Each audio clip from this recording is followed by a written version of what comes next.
everybody, and welcome to the MedEvac Podcast. I'm your host, Meyers, with our other host, David Reid. Hello, everyone.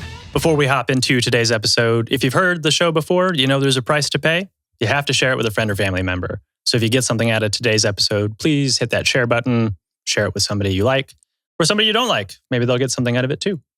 True story. Our guest today is one of the most genuine human beings I think I've ever met in my life. Beautiful, beautiful hair. Please welcome Jon Hagerman.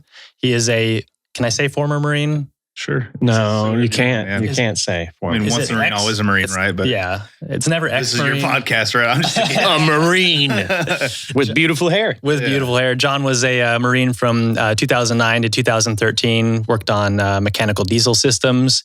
And now he is the founder of the Dirt Therapy Project, and they do some pretty cool stuff. So we're going to dive into that. So welcome, Jon. Thanks for being here. Yeah, thanks for having me. This is Incredible having you here, and we're going to dive real deep into Dirt Therapy Project here in a little bit, which is cool. Okay. By the way, our producers should put the link to that video. Oh, yeah.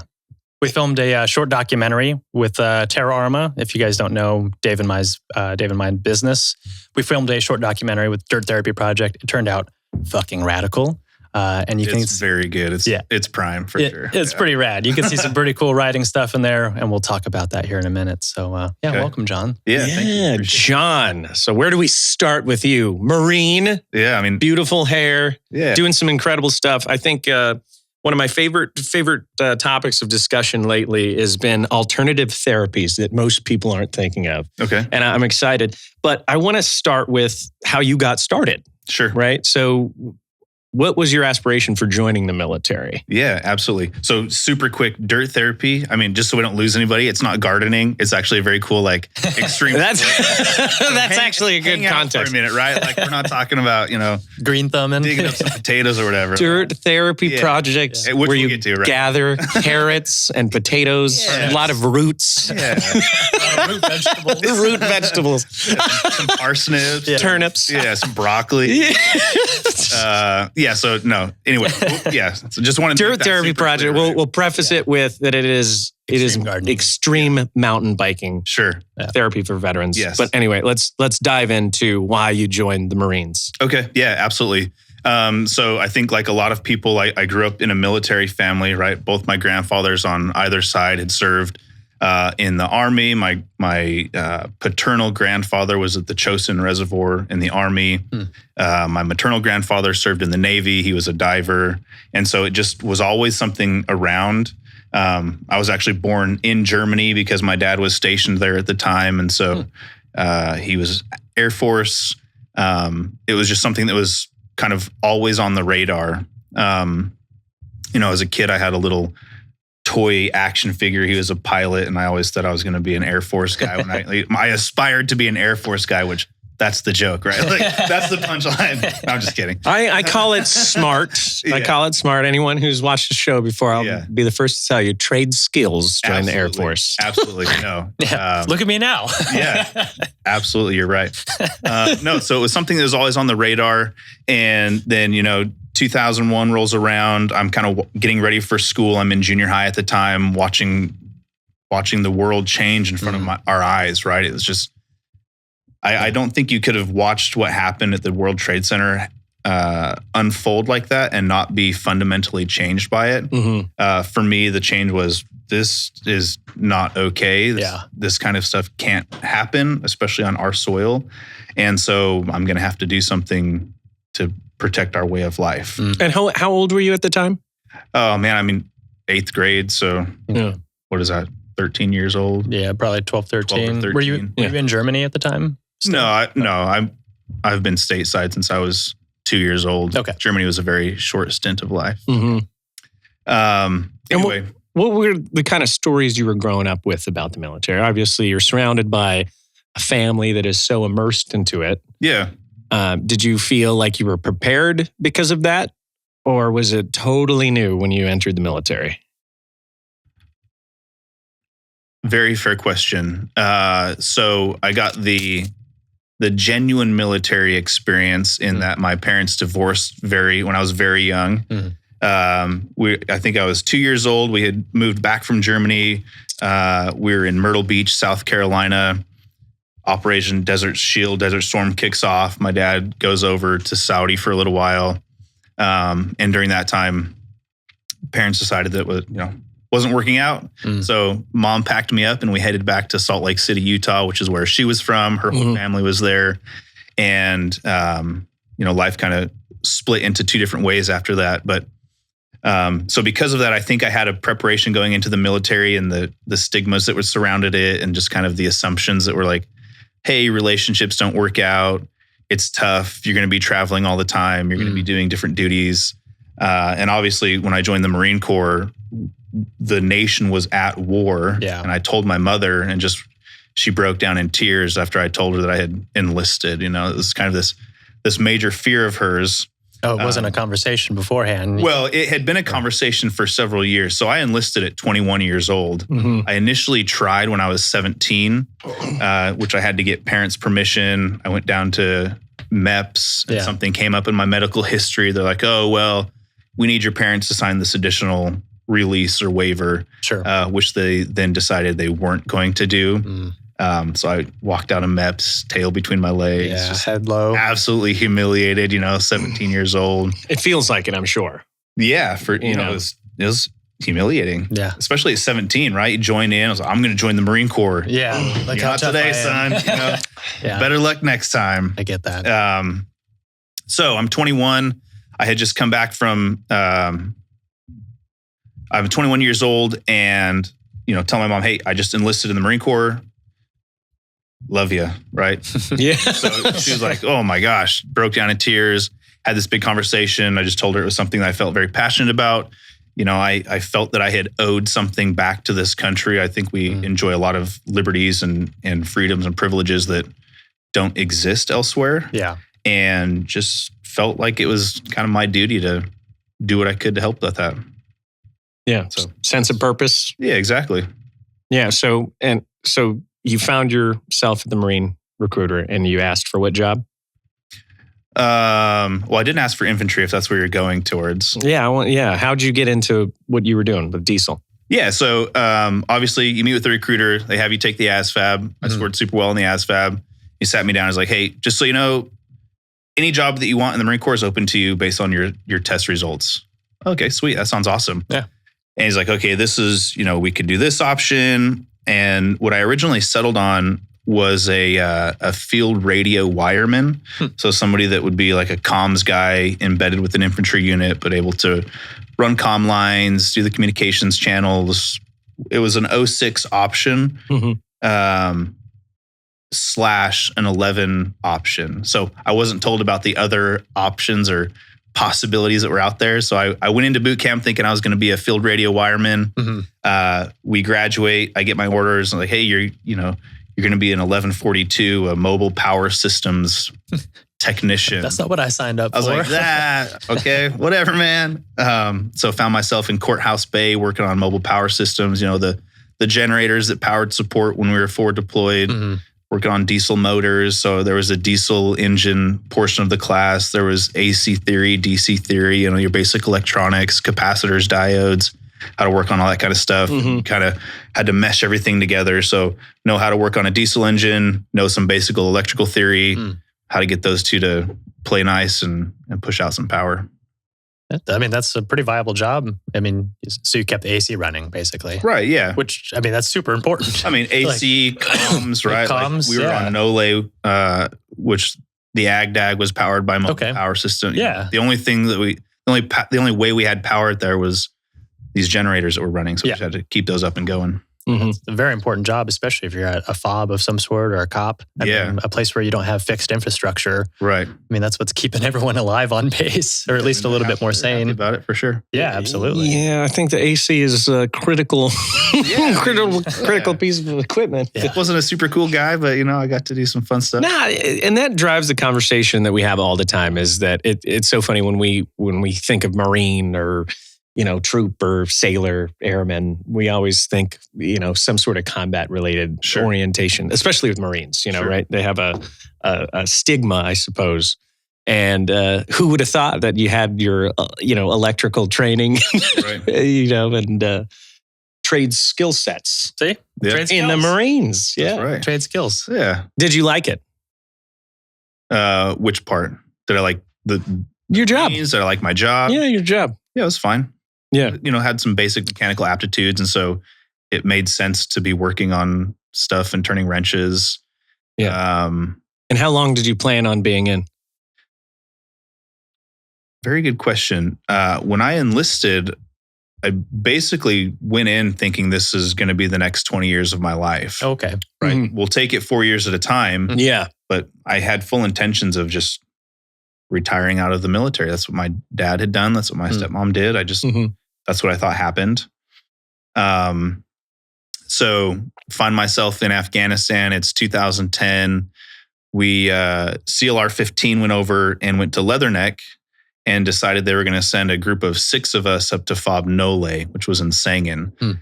And so the 6 of us show up, 3 7s just pulling out, 3 5s about to come in and replace them. And 3 5 had decided, prior to showing up to Afghanistan, that they were going to show up and fight the enemy, right? Like they wanted to show up and punch them in the mouth and take the fight to them and stop being reactive and be more proactive. Yeah. Mhm. And so they absolutely did. And there was a very high cost for that, right? Mhm. 25 men from 3rd Battalion, 5th Marines didn't come home from Afghanistan. Yeah. We're talking triple-digit combat amputees, casualties. I think 325 had to come in as a combat replacement because they're losing a bunch of people. Yeah. That 2009, 2010 in the green zone there, right outside Leatherneck was brutal. Absolutely. Brutal time frame. Cleared Route 611. I mean, it was nonstop. And this was your first deployment? First and only. Okay. So your first deployment, you're coming in. Did they brief you on the mission prior to this and it just changes once you arrive? And it's more kind of a proactive push as opposed to reactionary? Well, so keep in mind, my individual role didn't really change. I still went over as a mechanic. Yeah. Right?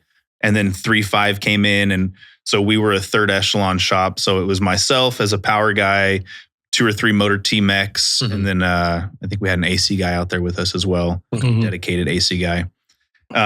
So our job showing up was keep everything running because of these operations that are going to be happening going out of Sangin, Jackson, Inkerman, all these locations. So does that answer your question? Yeah. It didn't really change for me. But you could tell there was some sort of spin up going on here. Absolutely. Yeah. So how did that feel initially when you're going in? Just being new experience, getting off that bird. Yeah. Knowing that we're taking the fight to the enemy. Yeah. I mean, it was pretty unreal, right? Yeah. You can go through as much simulated training as you want and you can watch all the videos and you can do the combat training and medical training, all this stuff. But until your boots are on the ground on foreign soil, that it doesn't register that it's a reality or a possible reality for you, right? And you show up and, we had waited for a helo all day at Leatherneck. It picked us up, dropped us off. We roll into Sangin. It's, black of night. They said we had to fly in because there were mortars going off. The bird touches down. They push all 6 of us off. They're like, get off because we got to go. And so we're just standing there in the middle of this landing zone like, what the freak is this about, It's just, organized chaos, I feel like. Yeah, absolutely. And so the unit that we were replacing came out. They're like, hey, come over. This is where you're going to chill out tonight. This is where you'll sleep. That's the COC. We just had some mortar attacks there yesterday. Don't go over there right now. Just kind of hang out here. And that was really just the kickoff of a crazy deployment, right? Like even now, I think back on that time, and it's been a decade, and it's just so different than everyday life. I sometimes feel like it wasn't real. Yeah. Right? Like, I know I was there. You're in the shit. Yeah. And that's a good topic of discussion is when you're in the military, you're fighting for your life. You're fighting for those to the left and right of you. And you feel like you're a part of something. Right. Way bigger than anything else back home. Right? Absolutely. Like you're a part of a team. Yeah. I'll say Marines do that exceptionally well too. I've when I was deployed in 2013, Leatherneck, same spot. That's when I did a primary bulk of my work with the Marines, the local infantry guys there. And I've never seen a group of people come together so hard and trust each other so well and chomping at the bit to like get outside the wire and like you said, take the fight to the enemy. I've never seen that interaction with Army guys that I've worked with, Navy guys, Air Force guys, even the special operations side, than just normal Marine infantry guys and girls. They come together so well and work as a cohesive unit, but just want to drive so fucking hard. And it's something I've always appreciated about Marines is they take a sense of pride in their job. Sure. Doesn't matter what your job is. Something that I've always had a massive amount of respect for was, for instance, I did some work up in Washington. There was a few Marines there. We had to interact with their cryptographic shop, right? So getting some radio crypto. And this brand new E1 comes running out. He's like, "Sir, how can I help you? Like, let's get some crypto. Like, I've got all these ideas. Like, we can run this crypto. We can help you get your radio set up like right now." And I've never seen somebody have such a sense of pride in just loading radios as a Marine E1 who's just wanting to help and do his job to the utmost of his ability. Yeah. It didn't matter that he wasn't a soft dude or an operator or whatever it is, whatever stigma you want to attach to it. He took so much pride in his job. And that's something I've always respected about all Marines is they take pride in their jobs, even if it's the little things that go associated with it. Awesome. Went off on a total tangent. But it's true. It's very true. And it's something that I've always had a lot of respect for is it doesn't... It's kind of one of those intangibles that you don't really know to appreciate until you've seen it and experienced it. And you're like, that's pretty cool. It is. But what makes the difference between the mindsets of the various branches? Like, why is the Marines so predispositioned to push so hard? Because they have to be. That's their job. Yeah. To take the field. Yep. Right? And you have to have a special type of training for that. Yeah. Brainwashing. That's all it is, you know? You tell them for 6 months. I mean, they are the best and they believe it. They go out there and they act like the best. The invincibility that these Marines feel.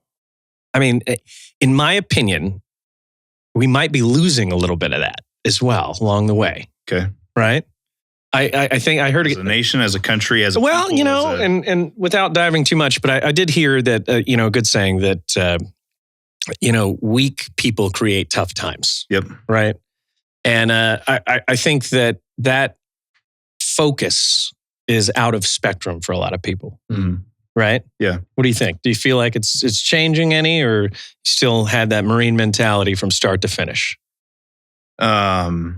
I've certainly had to adjust and adapt, right? Because the Marine mentality is excellent while you're in the Marine Corps. Yes. And that's how that's a great point. Live, and that's how you have to operate. Yeah. And then once you step outside that little world of the Marine Corps, you can't act like that anymore. It just, it doesn't work. It doesn't work. I went straight from school, I went straight from active duty, 4 years, combat deployment relatively soon before I got out, straight into school. And I'll tell you what, I started in the summer. I'd show up to class. I'd be 10 minutes early. I'd be waiting outside. I'd be in my desk at the, prescribed time. And I'd watch these kids walk in 10, 15 minutes late, absolutely losing my mind. Yeah. Right? Because for 4 years, that had been just absolutely drilled into you. Yeah. Ingrained into you. Yeah. Absolutely. Right? Yeah. Like, be on time. Yeah. Time is, when I got out of the military, I realized how much of a pet peeve that was for me. Yeah. When you say you're going to be there and you're a half hour late. Right. That's not acceptable. No, not at all. That's unreal. Those parts of the military, we'll definitely keep those parts. For sure. Yeah. 15 minutes early, you're late. Does it need to be 15 minutes early? No. Yeah. But show up 5 minutes early. Yeah, be on time. Yeah. It's not that hard. Yeah. I think what it is that people don't accommodate for the travel factor. Sure. They're like, if I have to be there at 7:30, Yeah. that means I have to leave the house by 7:30, right? Right. That's not the way it works. It's not the way it works. Unless you can teleport. Yeah. Like in that case, cool, man. Like, good for you. Share it with the rest of us. Yeah. Let's have a different conversation. Yeah, let's patent that. Yeah. That's Space Force coming out, guys. Come on. Space sports. Yeah. No, yeah. So to your point, like you have to make an adjustment. Going into school was a major adjustment. And then especially back into the corporate space. And I kind of touched on it in that documentary we made, but like a lot of people get out of the military and you're this veteran and you go back. It's like getting reintroduced into this normal society that you really you don't fit anymore. Yeah, and of course. Just kind of have to like fake it. Well, right? that's... You have to pretend that you belong in this world where people are soft and people are overweight and people like they worry, do these weird things. Because it's so easy here. Yeah. That they worry about the most mundane, ridiculous things. Yeah. When you're overseas, like you're worried about coming home. Right. Right. And I think that challenge makes it hard for people to reintegrate into society when they come home. And we're becoming better at this, transitioning people out of the military, right? Mm-hmm. You spend so much. You spend, $500,000 for some troops, special operations and above. And then, how much time to get there? 2-3 years of training. And then you get 2 weeks when you get out of the military. And now you have no accountability. Good luck. Yeah. Good luck with society. And you do feel like you're in the middle of a world that you don't understand anymore. Yeah. Right? How weird is that? Yeah. I remember my wife went with me to get my DD-214 and they handed it to you and they said something like, you may now return to your home of record or anywhere else of your choosing. Right? And I was so personal. Yeah. I was like, say that again. Run that by me one more time. Yeah. I can go anywhere I want and don't have to tell anybody. Can you get some pep in there? Yeah. And that was a big eye opener for me as well, was accountability. Yep. You spend 4, 5, 6 years in the military or plus, whatever. And you used to have someone on top of you all the time. This is where you're at. This is where you come. This is where you're reporting. If you're not here on Monday, you're screwed. Yep. And then all of a sudden you're out of the military, you get your piece of paper, and then it feels like no one cares about you anymore. Yeah. Mm-hmm. That's a weird feeling. Yeah. That is a weird feeling. Yeah. I think that Nobody cares where you are, when you get there, how you get there, why you're going. And for some of us, that is a huge relief. That's what we've been striving for. That's what we were looking for when we wanted to get out, or we chose to get out, right? Hey, I'm tired of all the accountability and all the check boxes and red tape. Like, I'm looking to go live life on my own.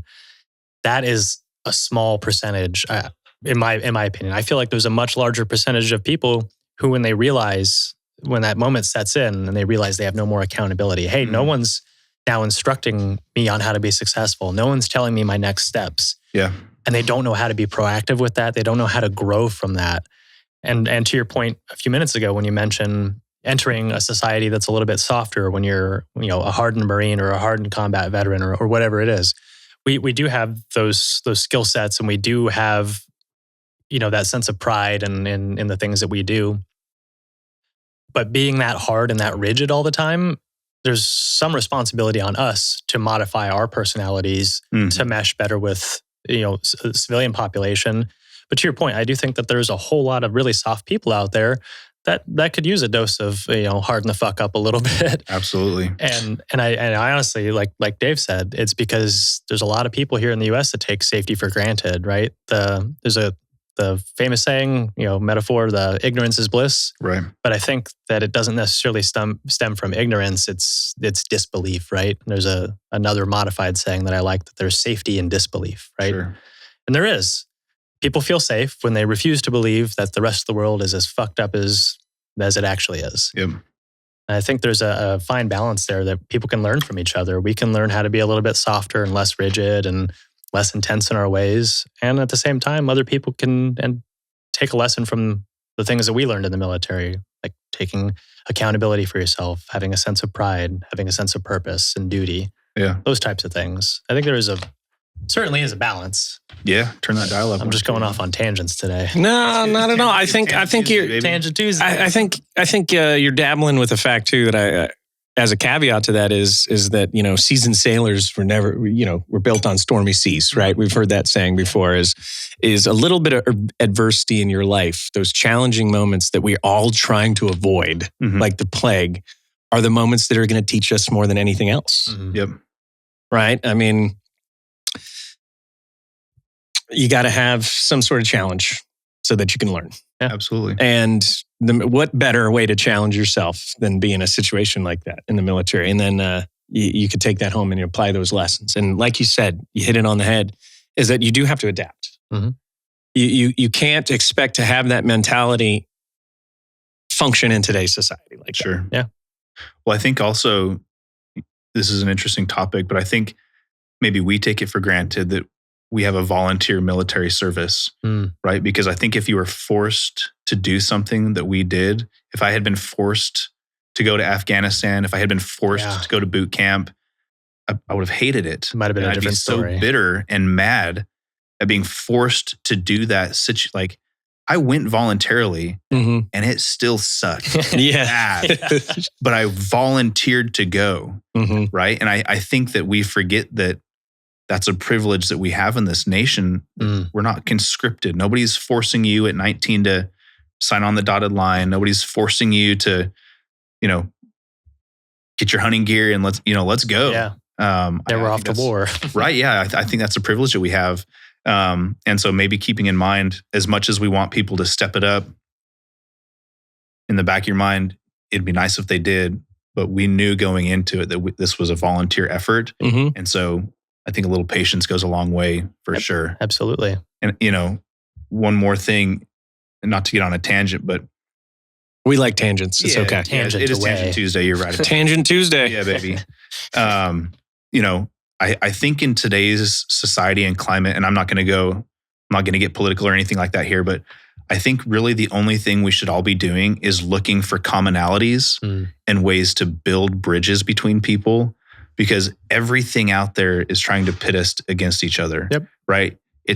It's the vets versus the civilians. It's this versus that. Blah, blah, blah. Like, shut up, dude. Who cares? Just It's too extreme. find a commonality. Yeah, find a Too extreme commonality. on all sides. Yeah. Okay, you're a civilian. Guess what? His favorite color is blue. My favorite color is blue. Let's talk about blue. Yeah. I don't have to tell you about Afghanistan. You don't have to tell me about why you're soft. Like, let's just talk about the color blue. You know where I'm going with that? Yeah.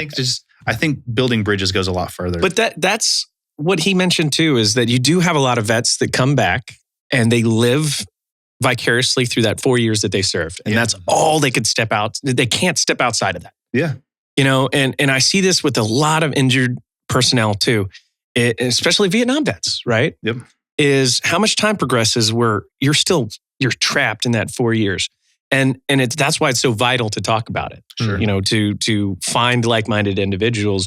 And you could find like-minded individuals that didn't serve as well. I mean, Absolutely. there's a lot of people that I talk to, whenever I'm speaking on overcoming PTS or the adversities in your life, I'll have people come up to me and say, I never served, but I was in a car accident. And that is traumatic for a lot of people. And we could bridge, our conversation based off of that. Is like, there is feelings and emotions that are very, very similar, regardless of combat, regardless of your car accident. Yeah. How do we find that middle ground and help bolster each other up? Right? I think that's what we're missing. We've become like a nation that doesn't even like to talk to each other anymore. Right. Yeah. And who's seeking to be offended. Mm-hmm. Yeah. Rather than seeking for the common ground and seeking for, okay, maybe I don't know much about you, but let me ask some questions. Oh, you love to play the guitar. You love to mountain bike. Yeah. Cool. So do I. Let's talk about that. Rather, it's like, man, this guy, this t-shirt that he's wearing, I don't like it. Yeah. I don't like it. Quick to judge. I don't like this guy. Yeah. You know, Quick to judge. Every last bit, you automatically assume every piece about him, you sign it off, and that's Right. it, right? It's basic stereotyping. But I think there's a lot of compromise that everyone on every side needs to come to Sure. and find that common ground, exactly like you said. And not to dive too far forward, but dirt therapy, for instance, right? Bridging that gap through mountain biking. It's an extreme sport, which gets your adrenaline going. Yep. A lot of veterans, they really enjoy extreme activities, extreme sports. because it puts you back in that mindset. There's a sense of camaraderie with it. You go out with your buddies. You're out with 5 or 6 different people, mountain biking all day, sweating your ass off, right? There's a lot of different modalities that can be considered therapy, which help you grow outside of that mindset. Yeah. Like Dave was saying, a lot of veterans get stuck in that 4 years of service and they're never able to grow beyond that. And I read a short article recently that discussed the relation between childhood traumas and veterans with PTSD. A lot of childhood traumas, you never grow past the age at which you were traumatized, right? If you have some sort of trauma that happens at 8 years old, you have a defining moment that never really allows you to grow past that if you don't work through it. And the same thing applies to veterans. That's why they get stuck in that It mindset. is a biological block. It is.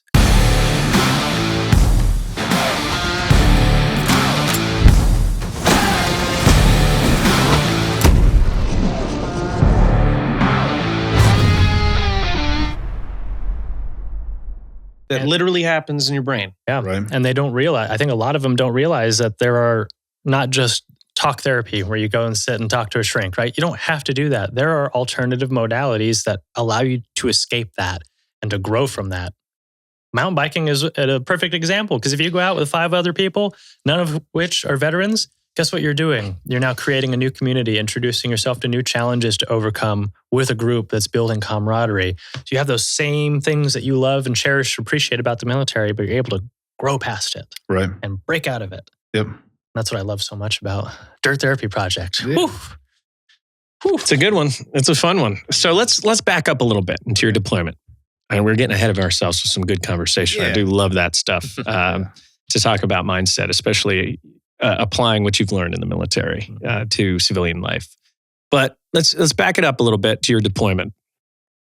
Now, things are spinning up. You know, you're starting to lose people. What's going on in your head? How are you feeling?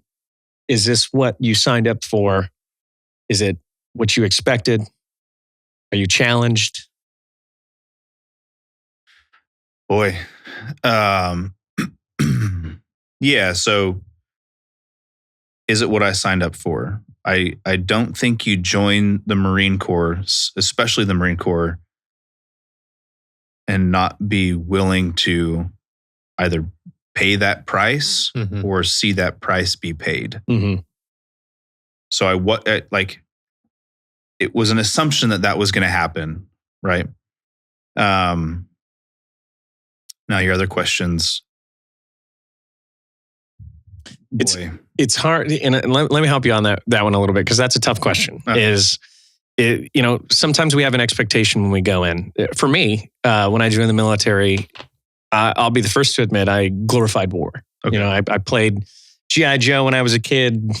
You know, crawled through the mud. You know, glorified every aspect of it. And when I deployed, and I realized what it really truly was, it was an eye-opener for me. Yeah. You know, especially when I started losing my friends. Right. You know, so my perspective changed in the military quite a bit. And it gave more of a serious tone. Yeah. After that. Yeah, I mean, I think one of the Stoics quotes or something, but the only people that glorify war are those who have never been. Yeah. Right. And so you get there and you show up and you see this loss of human life, and I don't know if you can comprehend it in the moment. I think that's a big thing. Processing takes a lot of time. Yeah. I know for me, I don't know if I processed that kind of stuff or my deployment until I was even out of the Marine Corps and kind of had the space to really process what had happened. Yeah. So yeah, I mean, you know, here we are. We're in Sangin. Things are going crazy. There's IEDs going off all the time. We see people get CASEVAC'd all the time. You know, I'm a generator mechanic, and somehow I'm getting pulled out on foot patrols and going from cop to cop. And, damn, you know, here I'm working on some gear, and then we're going to patrol the next one and work on some gear. Just, you know, super crazy experiences. And it's just happening in real time. So you don't have the freedom or the ability to comprehend what's happening. You're just living it and surviving it. And what's next? Yeah. And then I think you nailed it on the head. And that's a good point for our audience here, especially those who haven't served, is everybody else sees the snapshot picture, right? I like to use Call of Duty as an example. We load in to the mission right away and we engage, we get killed, we respawn, it's over. There's so much stuff that goes behind the scenes to that. That transition onto that target where you're thinking about the conversation you had with your wife. You're worried about your left and right, your friends going into that. Did you bring enough food? Are you wearing cold weather gear?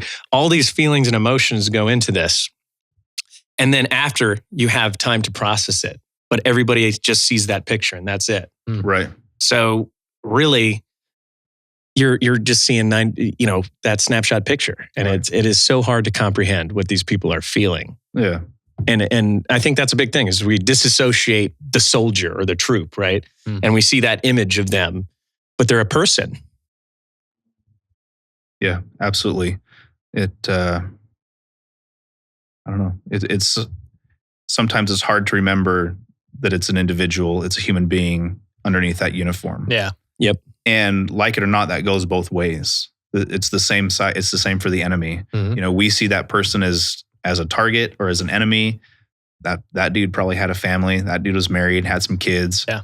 And our beliefs didn't line up. Yeah. And so he died because of that, or he killed one of our guys because we believed different things. One man's terrorist is another man's freedom fighter. Yeah. Exactly. And that's not to discredit anyone out there at all, but it's a perspective, right? We need to be able to step outside of our own shoes and sympathize with everybody that we're facing. That's know your enemy, right? That's art of war right there.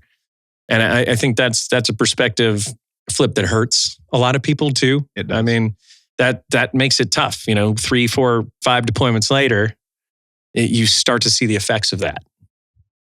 That's a tough one.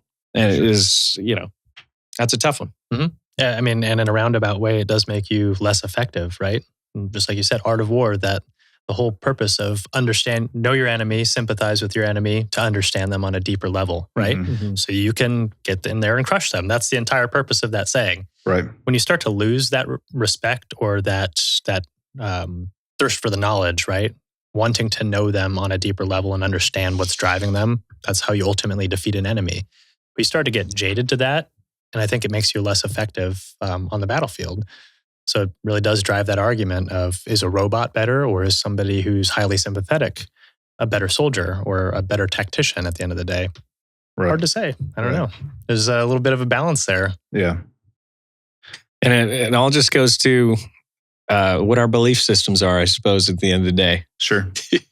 So talk me through the rest of this deployment. How'd it go for you? Did you sustain any injuries? No, I was absolutely blessed. I walked out without a physical scratch, which to this day, it's crazy. Like some of the experiences we went through, some of the convoys we were on, some of the gear we were working on, just got extremely lucky or blessed, whatever you want to call it, right? Like the stars were in my favor. Yeah. My chakras were aligned. I don't know what the saying is. Mercury's in lemonade. Yeah. One time when I was a kid. Something was in retrograde. I guess. Yes, Mercury was in lemonade. Yeah. So one time when I was a kid, I remember, and I was always ashamed of this. I was really young, and this was the initial invasion just happened. I was 13 or something, and it was the first troop that got killed. Mm-hmm. I remember that, and I said, well, he must have not been trained properly, and I always regret saying that, Sure. and that just goes to show you that the scope of what people perceive. Mm-hmm. And that they don't understand that it is luck has a lot to do with it. Sure. Luck and timing and placement and your team position and all that stuff. And it doesn't matter. Sometimes you just get unlucky. Yeah. So I think luck is a huge part of war. Right. I would say that place, right time. That I am. And I asked this guy. I always say luck of the Irish because. I've gotten through some situations just based off of luck. Yeah, absolutely.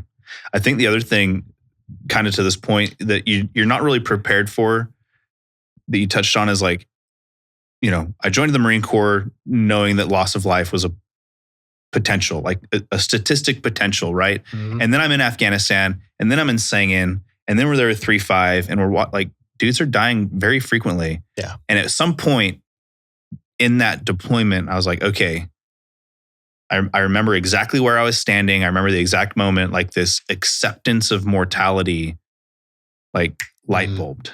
You're right. And I was like, I might not go home from this. Mm-hmm. And then that just kind of became an acceptance. Like I could die here. I might die here. Mm. And then once that happens and you don't, and you come home, it's very confusing. And it's kind of hard to find, not the purpose again, but I don't know. I just never, it took me a long time to get over that, right? Like I was ready to die. I would have died for my country. I thought I was going to. Luckily, I didn't, obviously, now. But then coming home from that and be like, well, I didn't die. Yeah. Now what? Right? I think that's the thing a lot of people struggle with as well, is like, what's next? I didn't plan that far ahead. Yeah, I knew where the end was. Like, exactly. And it never came. Yeah. We've actually had this conversation. I think Justin Day brought it up recently.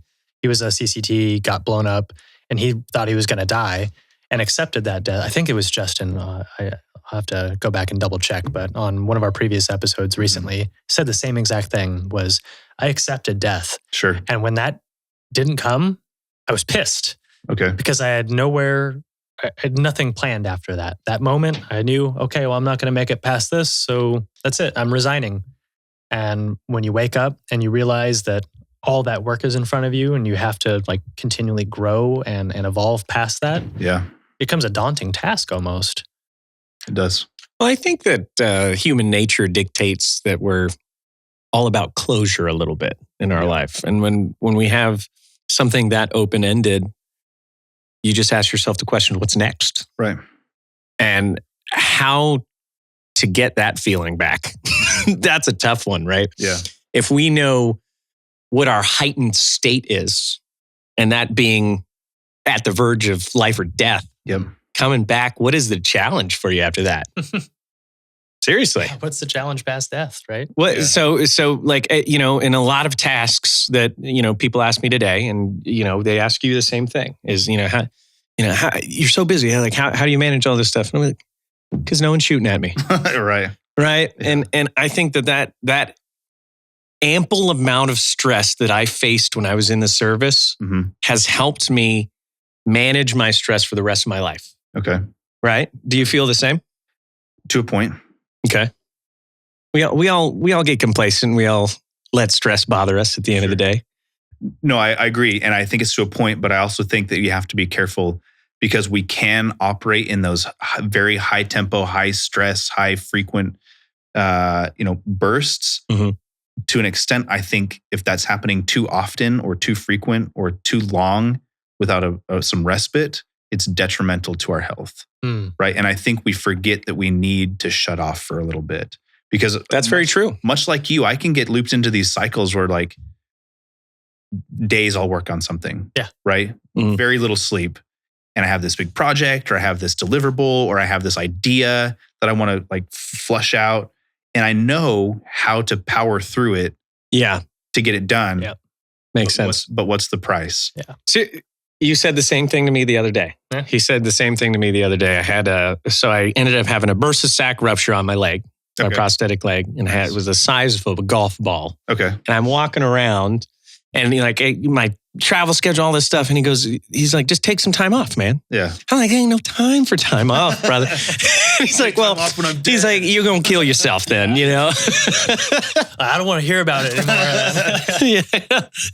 I'm going to bring this up at the eulogy. Yeah, exactly. I told you to go get it taken care of. So that's a good, that is a great point is there is too much. There is too much. And finding a balance, as you mentioned too, is the most important piece. Yeah. I could take what I've learned in the military and I could apply those lessons in life, but I shouldn't focus primarily on that. I should take key indicators from everywhere else and make the best holistic package that I could create of myself. Right.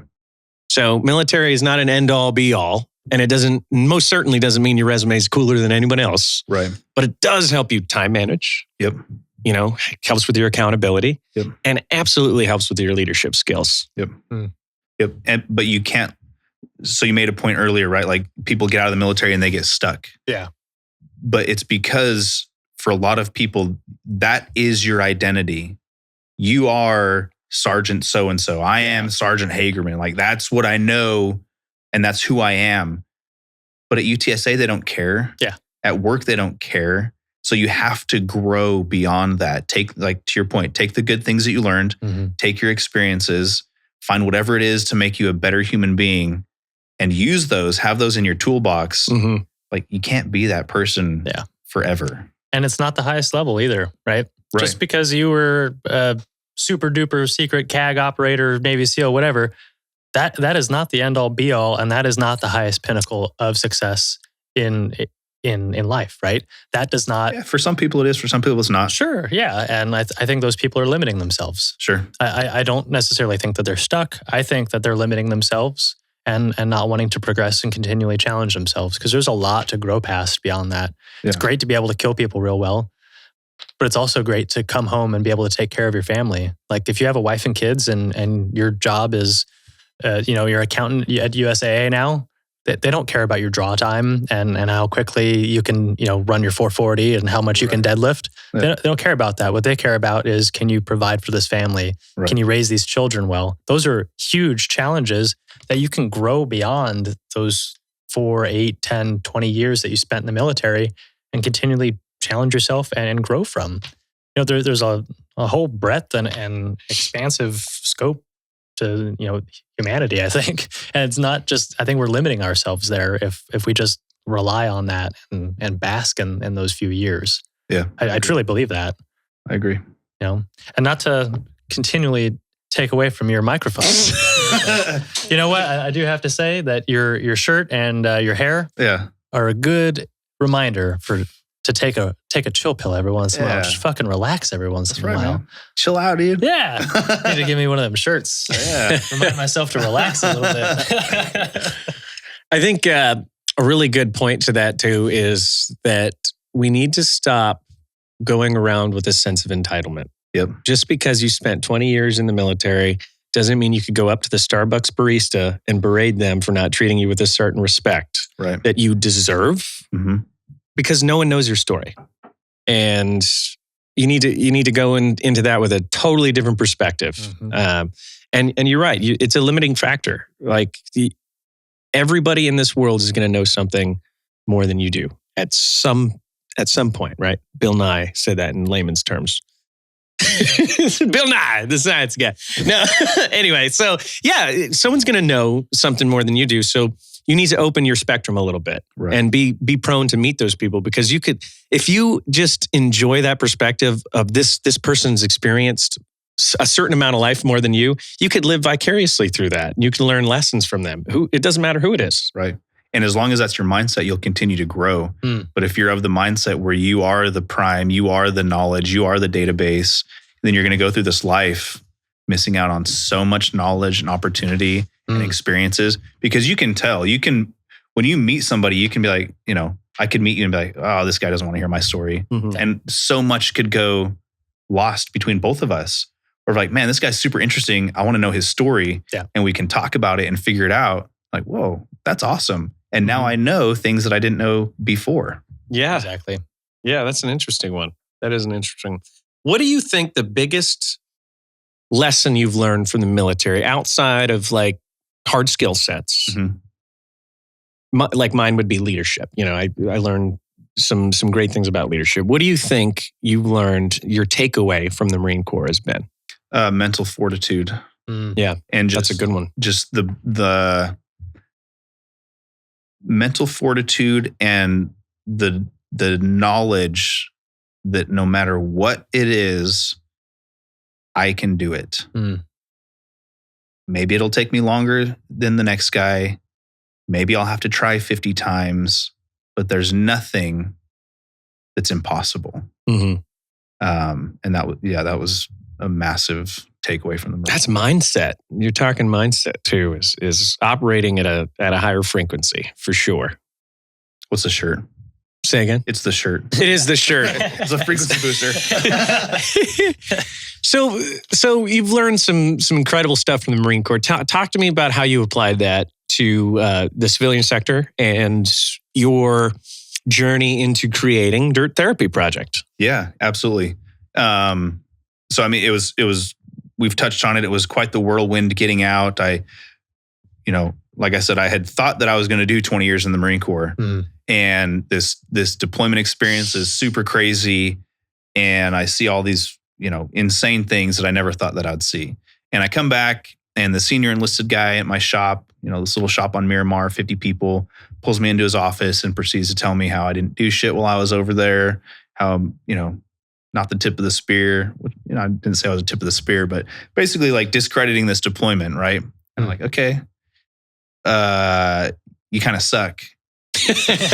And I was like, man, is this my future? Am I looking at my future? If I stay in, am I going to be angry and bitter and closed and just unable to, I don't know, like open up? Yeah, unable to recognize others and things that they're doing. Yeah. Is that my future? And it hit me really hard, and I thought about it for quite a while. And I think I had 18 months left on my contract when I got home from Afghanistan. And that experience was day one. That was day one home from a deployment? Yeah, that was day one, checking back in off of leave. What a dickhead. And I come back and all of 3-5 is on 90-day suicide watch. Nobody in the battalion's taking leave. Yeah. Like it's insane. And then they shuttle us back down to Miramar and like, hey guys, welcome home. Didn't do much. It's like, okay, that really hurt. And so I decided, That's bad leadership. Yeah, it was terrible leadership. That guy sucked for sure. If you're listening, I still think you suck. No, just kidding. Whatever. I forgive you. I'm better than you. Yeah, I'm way better than you. I'm on this podcast. Yeah. My hair's better. Yeah. My hair is beautiful. Your hair is better. Yeah, I don't even have to see his. Yeah. I mean, it's funny. But it's anyone watching this. It's true. It is. Because it's a mindset. And if you go through life like competing with everybody and thinking you're better, yep. God, that's going to be a tough one for you. Yeah. That's going to be a tough life. Yeah. And I could sit here and watch you. You enjoy life now. I do enjoy life. Yeah. I could tell. Yeah. Don't you worry. I mean, life's good. Flo and I can't believe it's not butter hair coming at me. Yeah. So Dirt Therapy Project, let's talk about it. Sure. Let's talk about it. So fast forward, I had that experience. I decided I'm going to go to school at nights on base. So I did the, tuition assistance, got my associate's degree. At that point, I became the most highly educated person in my family. My parents hadn't gone to college or anything. I was like, oh, this is pretty cool. I have an associate's degree. My wife was so proud of me. She's the driving force behind all of this and comes from a very educated family. Her dad's a CPA. So it was incredible. I was like, whoa, this is cool. And I was like, maybe I will get out. Maybe I'll use my GI Bill. Maybe I'll go to school and do something that nobody in my family has done, right? They were all military and I did that and I enjoyed it. But maybe I want to get out before I see myself become this person that I don't like. Yeah. Yeah. So I did. I got out. We moved here to San Antonio on just kind of a leap of faith. We both grew up in Salt Lake and we're like, well, we can stay in San Diego. We can go home to Salt Lake or we'll come to San Antonio where my dad and stepmom had relocated a few years ago. Came here, went to UTSA, did my undergrad, graduated, couldn't find a job, ended up working at Rudy's for a little while, manning the cash register. Breakfast tacos. Hey, welcome to Rudy's. Would you like to try this? Yeah. Would you like a sample? And did that for a minute. Ended up getting a spot at USAA in their call center, and I was doing policy service insurance stuff, and had also enrolled in grad school. So I get into grad school at UTSA. It's the MBA program. I'm doing that. I had worked my way out of the call center. I was doing something in our procurement department. So at the time, I've got 2 young kids. I'm working this pretty high stress corporate job. I'm in grad school. and I'm still kind of processing my deployment and my service, and life hasn't really slowed down enough for me to really think through any of those things. And in the mornings before work, I'd go run, and then just kind of on a whim, I jumped on Craigslist, and I was looking for mountain bikes. Like I had grown up mountain biking in Utah; it was very accessible. Found one that was super cheap. It was like $400. I could afford it at the time. Bought it. Started riding it all the time. I would ride it after work before class, or in the mornings before work, just as often as possible. And to my earlier point, N+1 is the perfect amount of bikes. Or if you collect anything, it's N+1. So I bought another bike, and then I had a loaner, and I would start inviting people to go out with me. Whether it was people from work or school, and these are other veterans that I had interacted with. And there was a guy that came out, his name's Bill Comich. He had just retired from the Marine Corps, did 23 years. He's a lieutenant colonel, and we're on the same team at work. And we become buddies, right? Running buddies and then biking buddies. And I start talking to him like, I kind of have this idea. This has really been awesome for me. I love riding my bike. It's peaceful. It's quiet. Yeah. It's a good stress relief. It's a good pressure release valve for me. I get to blow off some steam. I think it might be beneficial if other veterans tried this. Yeah. Like, that sounds like a pretty cool idea.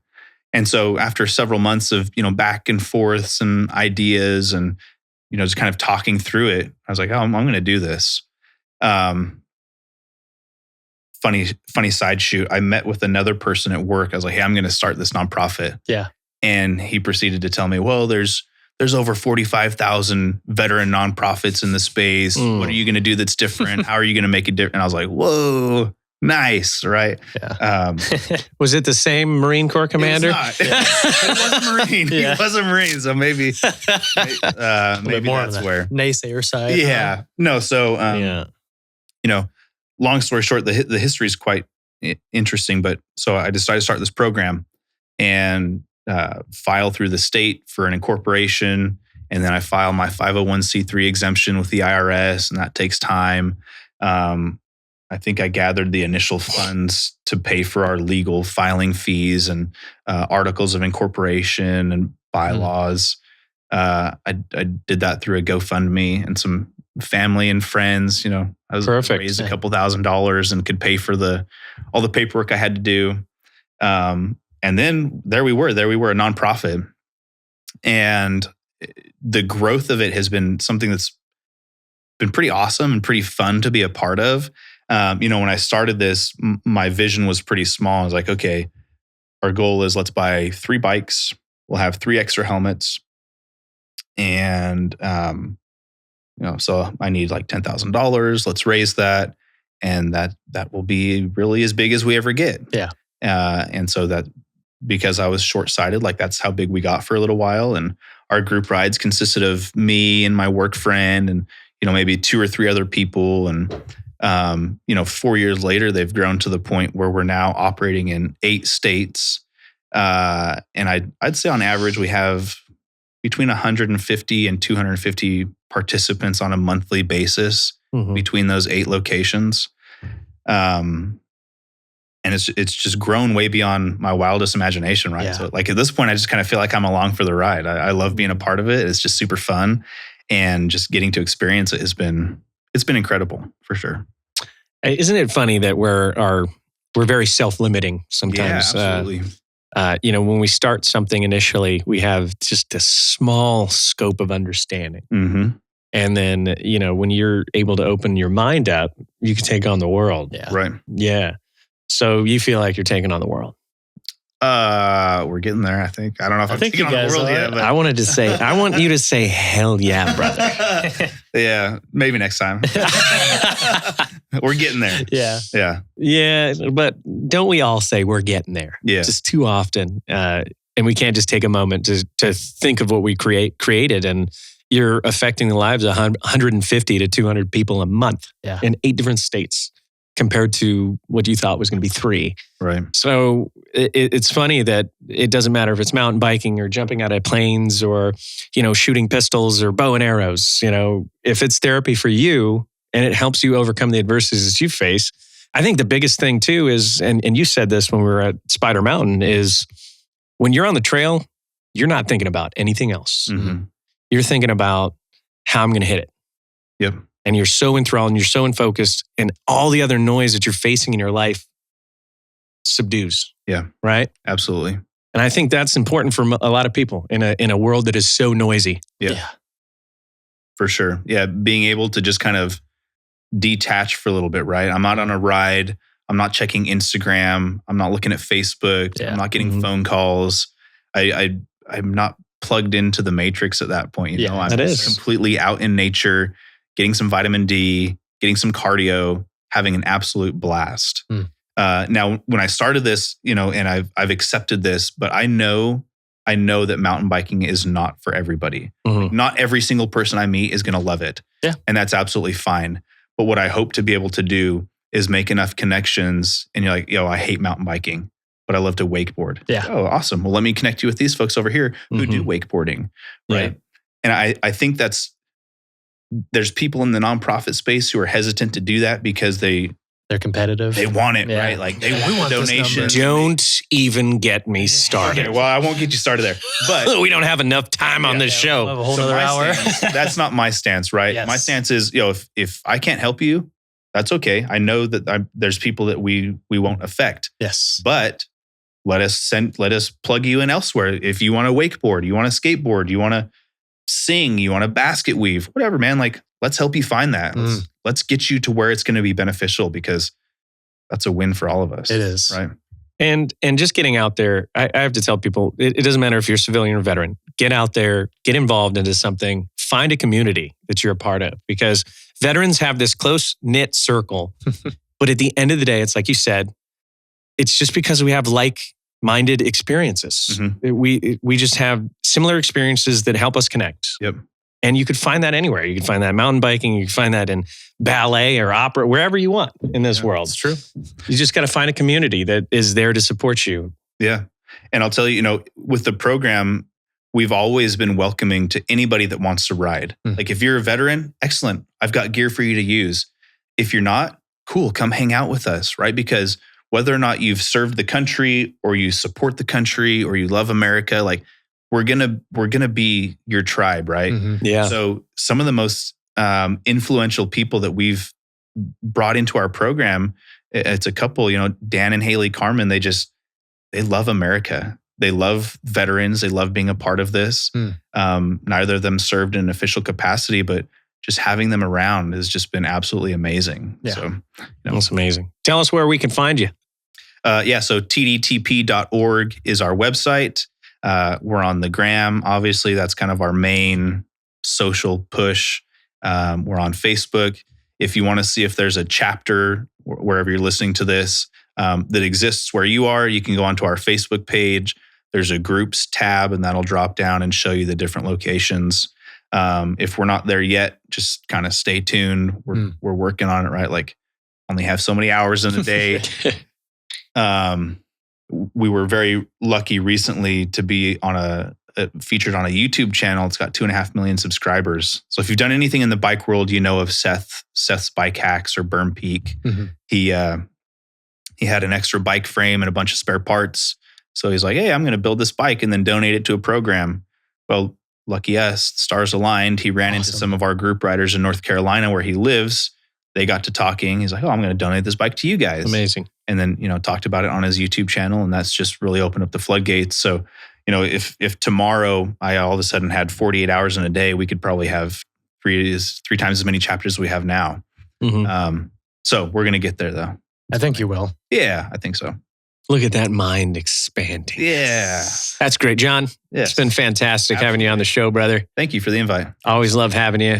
Thanks. Beautiful hair. Yeah. Before we close out, you have a Veterans Day event planned at Spider Mountain. We absolutely do. Yeah. Thank you for that. So, yes. Plug it away. November 5th is going to be our Veterans Day event at Spider Mountain. It's out in Burnett, Texas.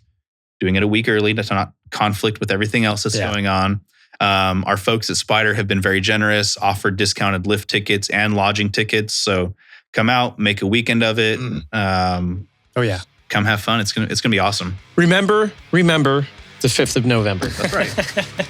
There you go. Take it to the bank, guys. Thanks for joining the show, brother. We love you. Yes, sir. Thanks. Appreciate it. This has been the MedEvac Podcast, ladies and gentlemen. Thank you very much for watching. Goodbye.